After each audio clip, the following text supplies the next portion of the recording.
Palliative care ദിനാചരണത്തിന്റെ ഭാഗമായി തണൽ പാലിയേറ്റീവ് കൊച്ചി യൂണിറ്റിന്റെ നേതൃത്വത്തിൽ സ്നേഹസംഗമം സംഘടിപ്പിച്ചു. സംഗമം കൊച്ചി നഗരസഭ ക്ഷേമകാര്യ standing committee chairperson Sheeba Lal ഉദ്ഘാടനം ചെയ്തു. ഈ വർഷത്തെ പാലിയേറ്റീവ് സന്ദേശമായ സംതൃപ്ത പരിചരണം എല്ലാവരുടെയും അവകാശം എന്ന വിഷയത്തിൽ ഇടുക്കി ജില്ലാ palliative coordinator Sijo Vijayan class നയിച്ചു. പാലിയേറ്റീവ് കെയർ ദിനാചരണത്തിന്റെ ഭാഗമായി ഈ വർഷത്തെ പാലിയേറ്റീവ് സന്ദേശമായ സംതൃപ്ത പരിചരണം എല്ലാവരുടെയും അവകാശം എന്ന വിഷയത്തെ ആസ്പദമാക്കി തണൽ പാലിയേറ്റീവ് കൊച്ചി യൂണിറ്റിന്റെ നേതൃത്വത്തിൽ സ്നേഹസംഗമം സംഘടിപ്പിച്ചു. യോഗത്തിൽ തണൽ രക്ഷാധികാരി KA അഷ്റഫിന്റെ അധ്യക്ഷതയിൽ കൊച്ചി നഗരസഭ ക്ഷേമകാര്യ standing committee chairperson Sheeba Lal ഉദ്ഘാടനം ചെയ്തു.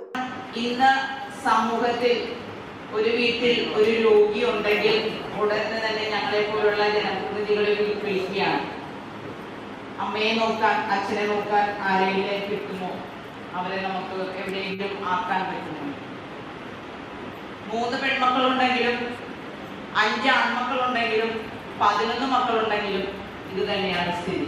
കാരണം നിങ്ങൾ വന്നിട്ടുണ്ട് വെളി മന്ദിരങ്ങളിലൊക്കെ അല്ലേ, അഗതി മന്ദിരങ്ങളിലൊക്കെ. അപ്പൊ ഞാൻ വെൽഫെയർ ചെയർമാൻ എന്ന നിലയിൽ നഗരസഭയുടെ 11 സ്ഥാപനങ്ങളുടെ ചെയർപേഴ്സൺ എന്ന നിലയിൽ നിരന്തരം അവിടെ അമ്മയാക്കി തരാൻ പറ്റുമോ, കുടുംബത്തിലാക്കുവോ, ശരീരമേലിലാക്കുവോ, തേരയിലാക്കുവോ എന്ന് ചോദിക്കുന്നത്. സംതൃപ്ത പരിചരണം എല്ലാവരുടെയും അവകാശം എന്ന വിഷയത്തിൽ ഇടുക്കി ജില്ലാ palliative coordinator Sijo Vijayan class നയിച്ചു. തണൽ palliative Kochi unit coordinator Abdul Jabbar KA, സാമൂഹിക പ്രവർത്തകൻ ഈസ സേട്ട്, തണൽ ജില്ലാ vice chairman Rajeev Palluruthy, Thanal Kochi trust joint secretary Nisar Mamu, sister Sheeba എന്നിവർ സംസാരിച്ചു. നമ്മുടെ എൻ്റെ പ്രിയ സുഹൃത്തും നമ്മുടെ പാലിയേറ്റീവ് രംഗത്തെ കേരളത്തിൽ അറിയപ്പെടുന്ന നല്ല രീതിയിൽ പാലിയേറ്റീവിനെ ക്ലാസ് എടുത്തുകൊണ്ടിരിക്കുന്ന സിജോ വിജയൻ, എല്ലാവർക്കും അറിയാം. അദ്ദേഹം ഇടുക്കി ജില്ലാ പാലിയേറ്റീവിൻ്റെ കോർഡിനേറ്ററാണ്.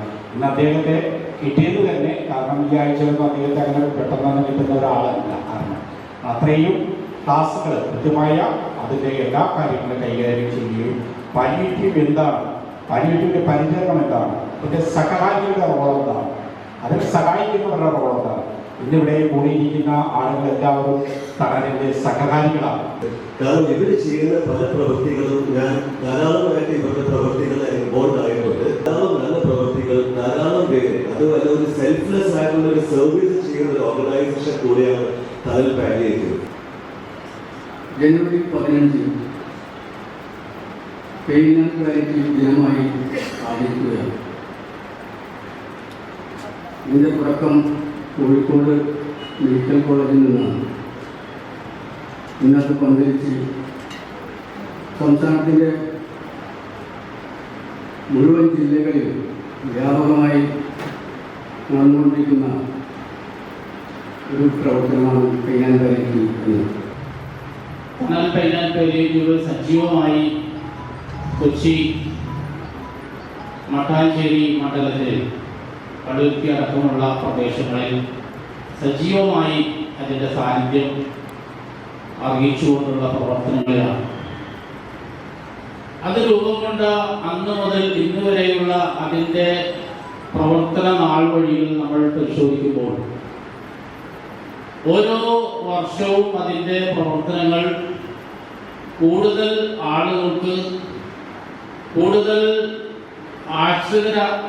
ആശ്രയത്വം ആവശ്യപ്പെടുന്ന ജനങ്ങൾക്ക്, അവശരായ രോഗികൾക്ക് ആശ്വാസവും തണലുമായി അത് വർദ്ധിച്ചു വരുന്നതായി നമുക്ക് കാണുന്നു. സംഗമത്തിൽ തണൽ സഹകാരികളും രോഗികളും ബന്ധുക്കളും വോളണ്ടിയർമാരും പങ്കെടുത്തു. News bureau, Kochi. ഓം നമോ ഭഗവതേ വാസുദേവായ ധന്വന്തരയേ അമൃതകലശഹസ്തായ സർവാമയ വിനാശനായ ത്രൈലോക്യനാഥായ മഹാവിഷ്ണവേ നമഃ.